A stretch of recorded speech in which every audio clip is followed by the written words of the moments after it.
Hello, and welcome to Adventures with ADHD, where each week I shine the spotlight on a fabulous ADHDer. And today I love to welcome back to this series Michelle Minnikin of Work Pirates. Hi, Michelle. Hi, Susie. Thank you for having me back. It's exciting. And thank you for coming back. This is very exciting stuff. So today, Michelle is going to talk to me about her book that she's writing. Are you still writing it, Michelle? Still writing it. The endless, never-ending writing. Yes. Okay, and it's the title of the book is Girl Deprogramming, which is such an amazing topic for any girl, especially girls with ADHD. So, Michelle, can you tell me a bit about your book and what prompted you to start it? Thank you. Of course. So one background. I'm an organisational psychologist and coach. And I was invited to participate in an L&D conference last autumn. Right. And we were brainstorming all of the different things that we could do. It was called L&D Cares. So Okay. it was almost a self-development conference for women. And we were brainstorming all the different things that we could do. And I'm really almost against the term imposter syndrome. Okay. How it's been used to, I don't know, lots of people make a lot of money from women having imposter syndrome. And we did lots of talking around that and how it's not lack of confidence, it's maybe a little bit of self-doubt and trying new things for the first time. So kind of having a bit, being a bit wobbly because you're beginning your learning. Yeah. Whereas I felt in my career I've been hit by the stick of imposter syndrome and confidence. So we were having all these conversations, and I don't know how I managed to come across this, but I found a piece of research that was looking at coercive control, and I was like, interesting. And it just one and one equals like 70,000 at this point. There's a chap in the 1950s, an American sociologist called Albert Biderman, who was asked by the US military to figure out why prisoners of war returning from the Korean War were defecting to China. So there was a big assumption that China had some special brainwashing capabilities and were magically brainwashing US troops into becoming communists. And so this chap Albert came along and did his research, and he found there were 8 different techniques, methods of coercive control. And I found that really fascinating because I was looking at his table, and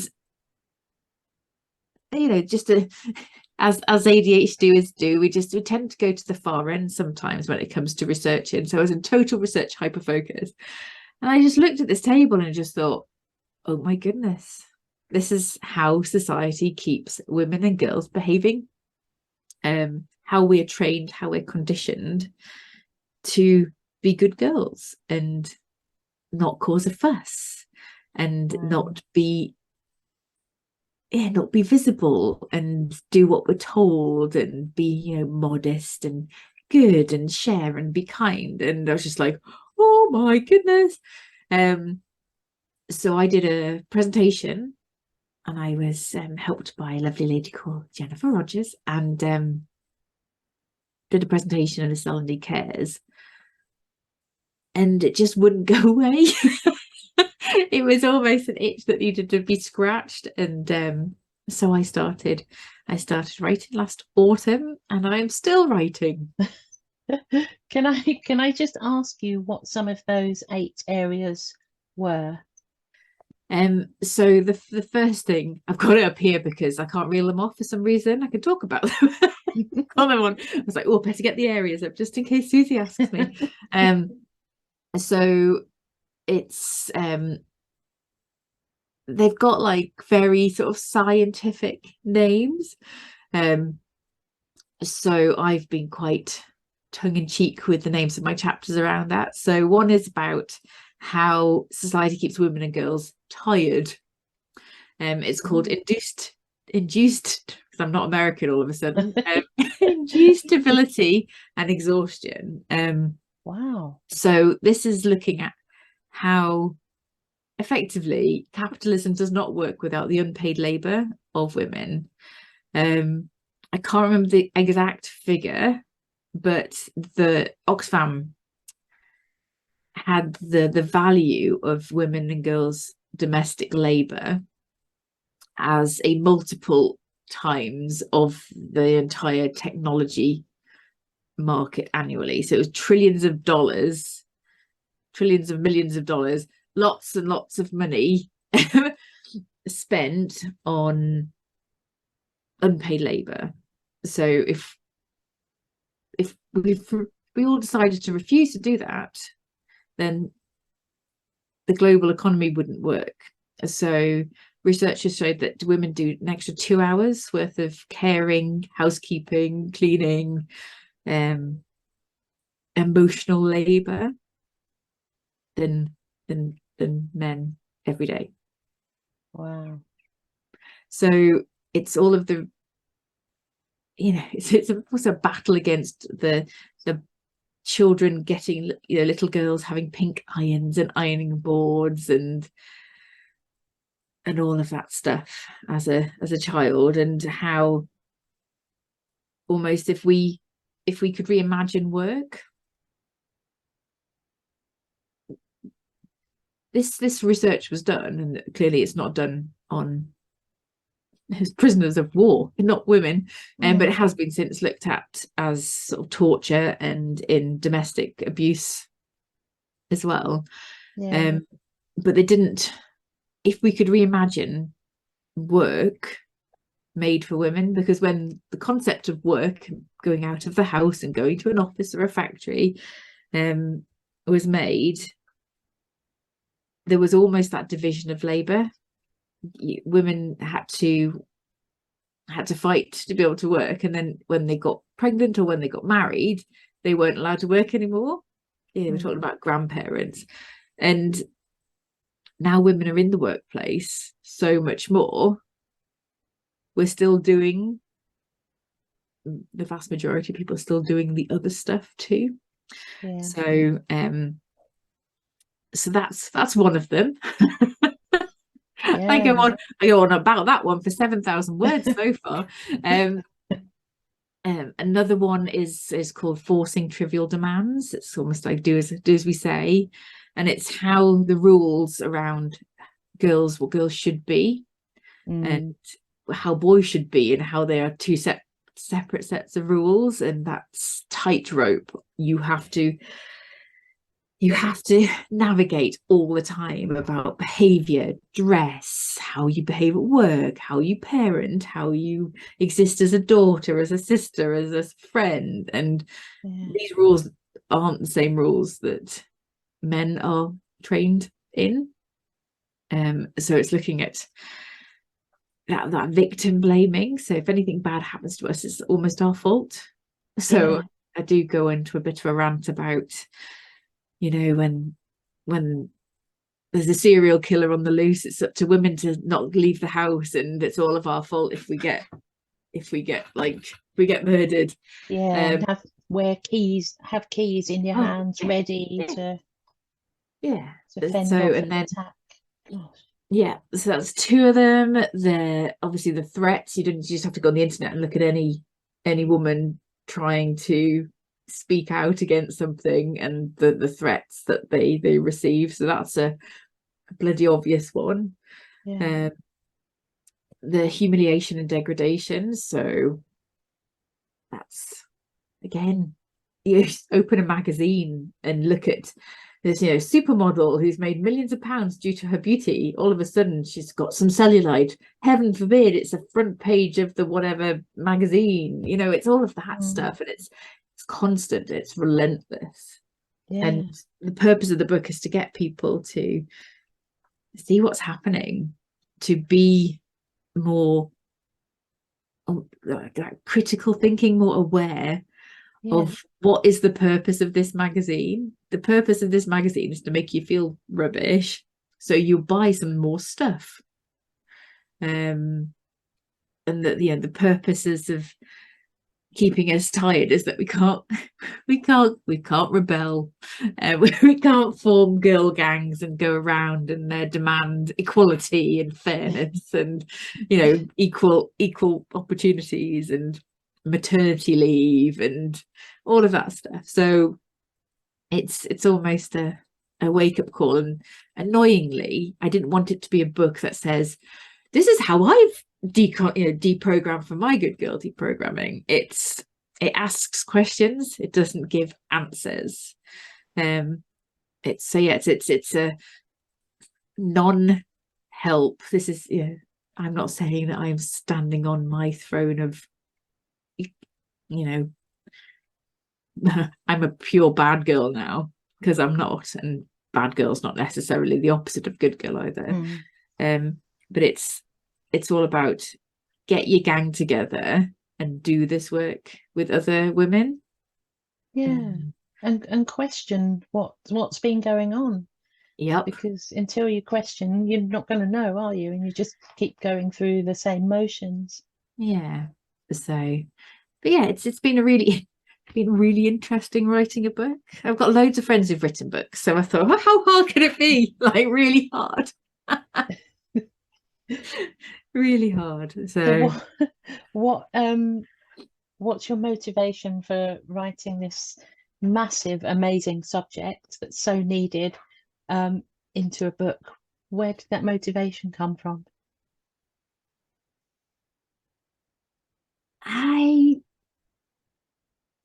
It was just one of those ear sort of brainworms that wouldn't go away.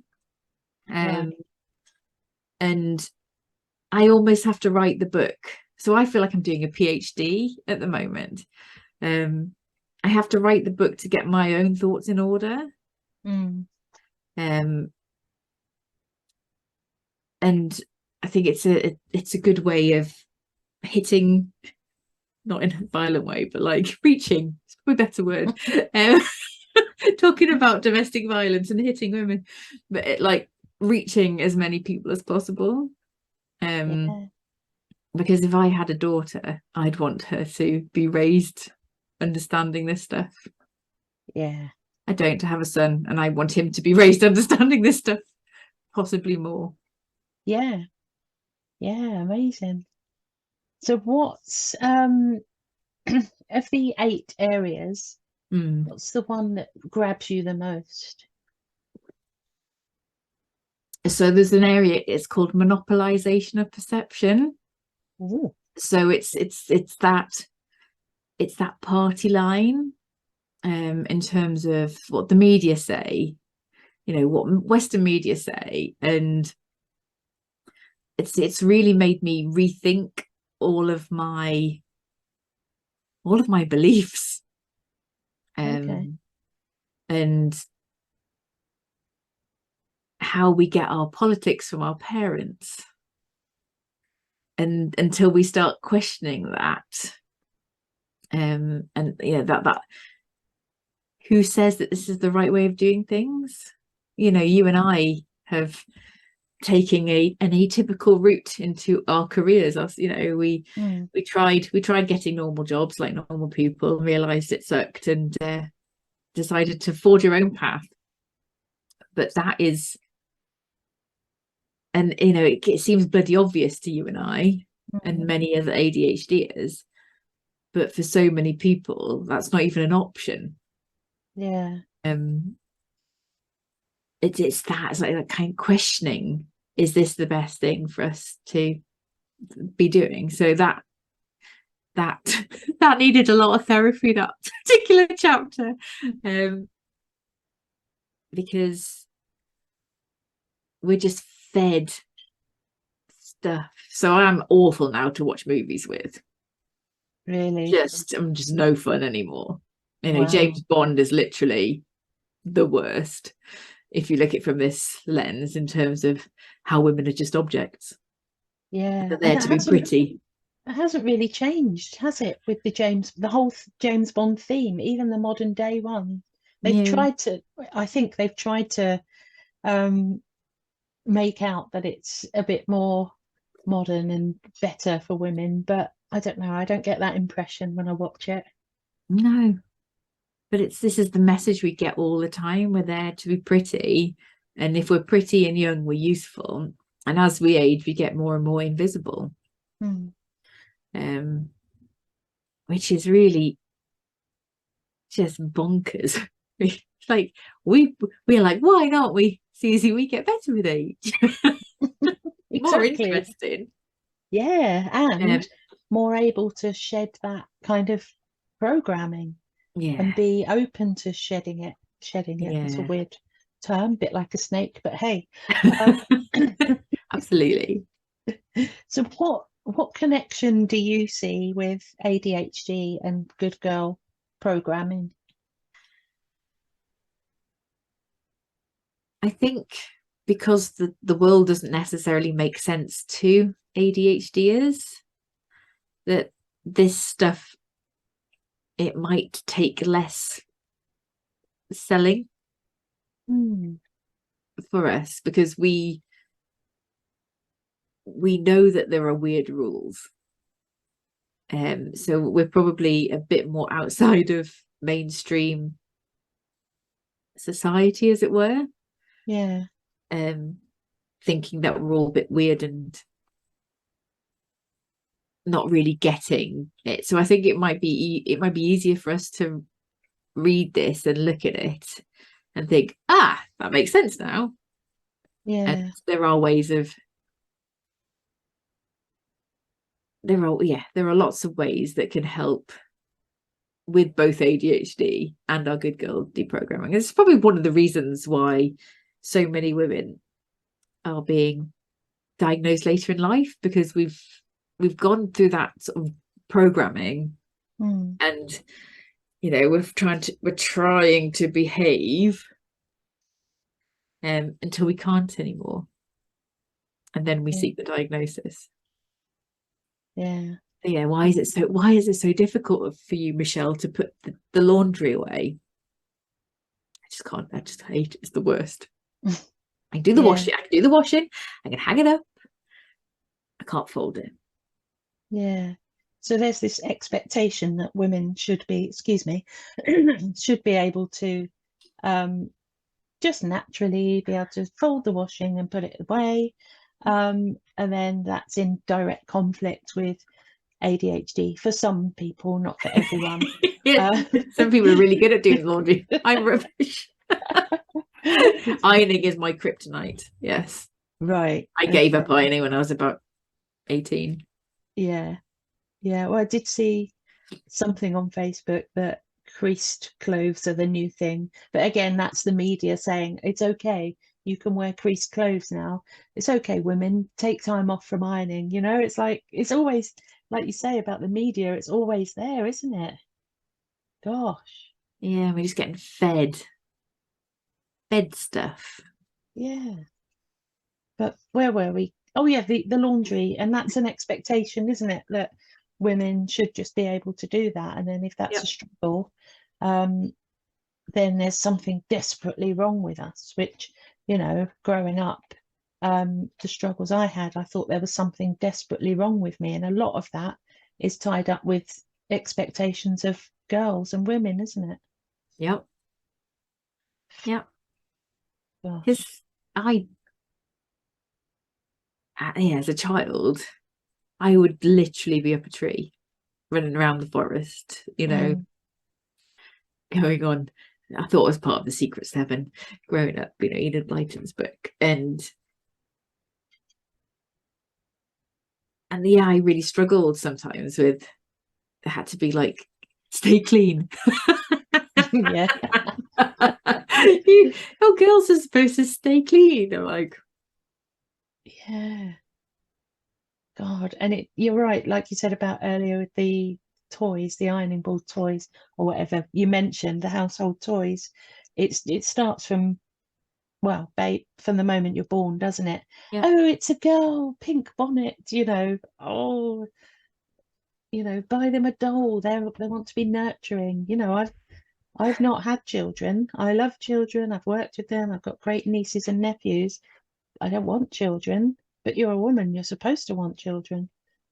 It's like, what's wrong with you? yeah, Like dogs.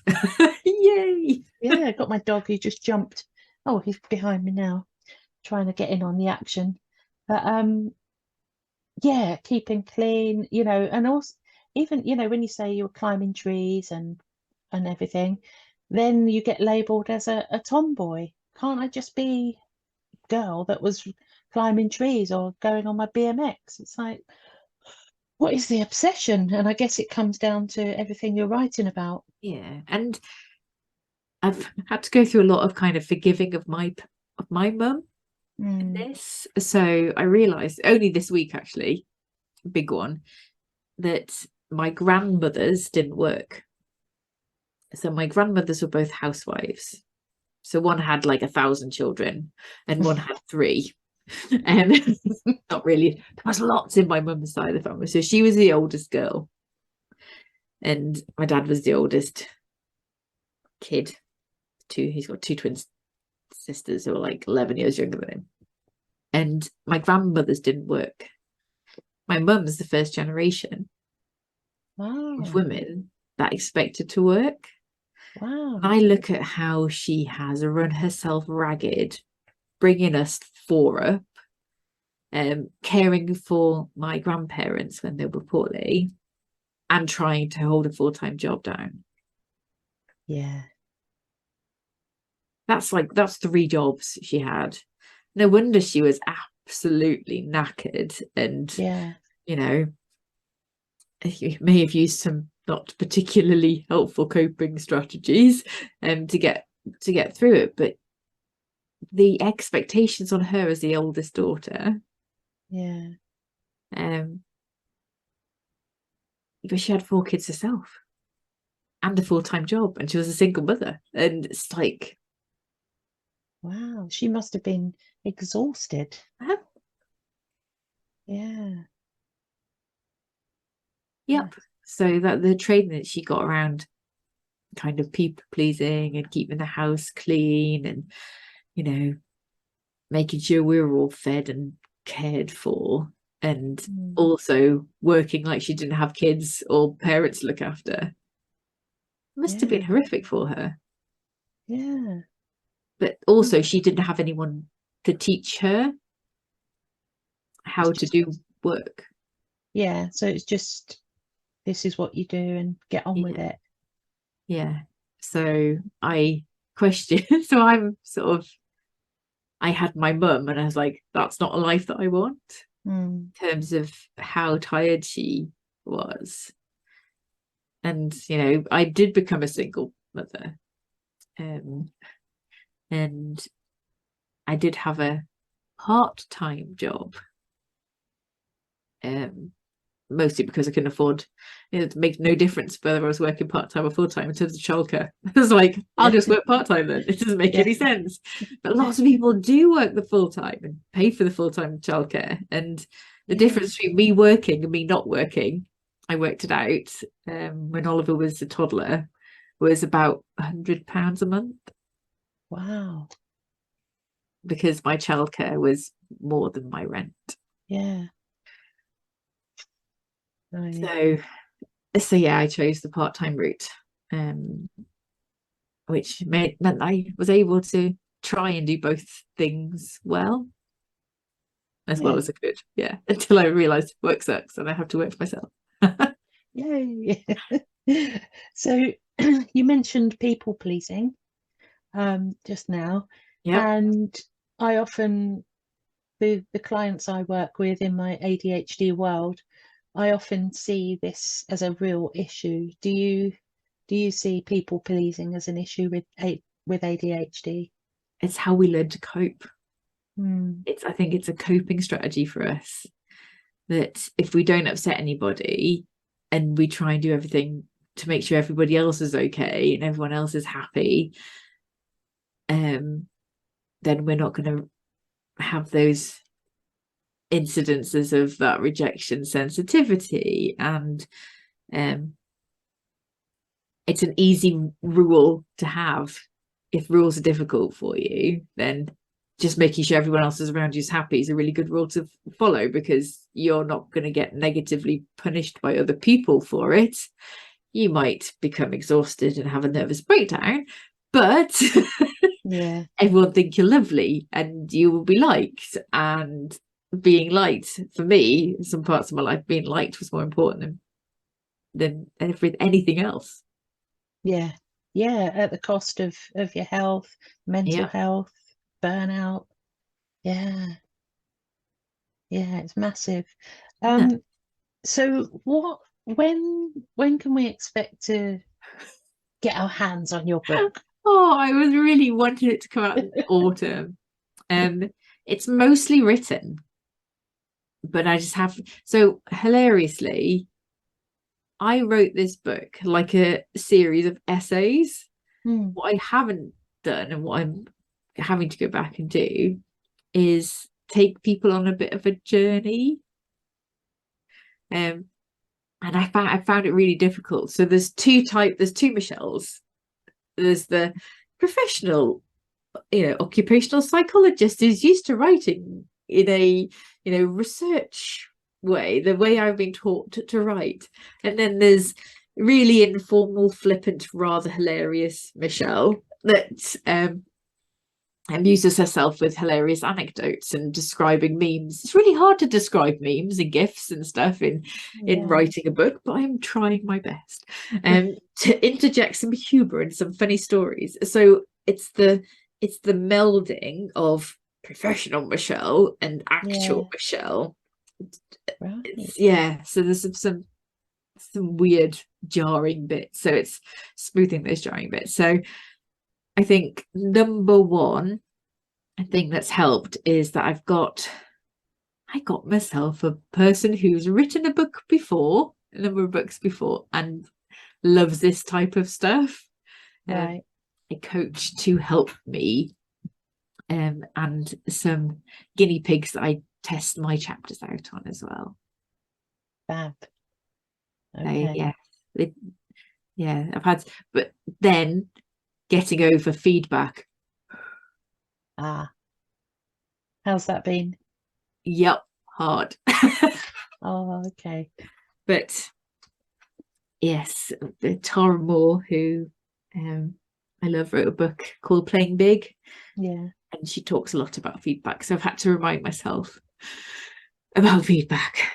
Yes. Because it tells you more about their preferences. It's not how good or bad your stuff is. It's what they like. So yeah. Interesting. And I've got people, some of my guinea pig readers are people I really, really respect. And they've written books as well. So it's